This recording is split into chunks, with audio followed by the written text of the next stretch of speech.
Welcome to the Slop Temple. We pray this video helps. You start by confirming a secure screen lock. The phone requires it to add fingerprints.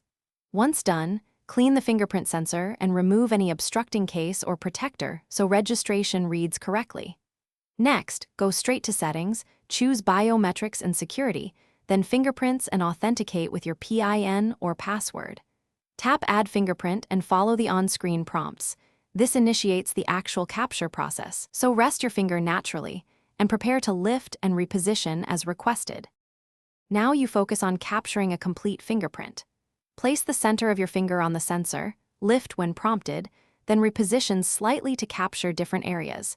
This ensures better recognition across motions.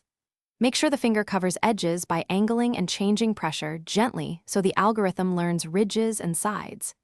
Keep your hand steady but relaxed. If the phone asks for more scans, continue until progress hits full. This detailed middle step improves speed and reduces false rejections later.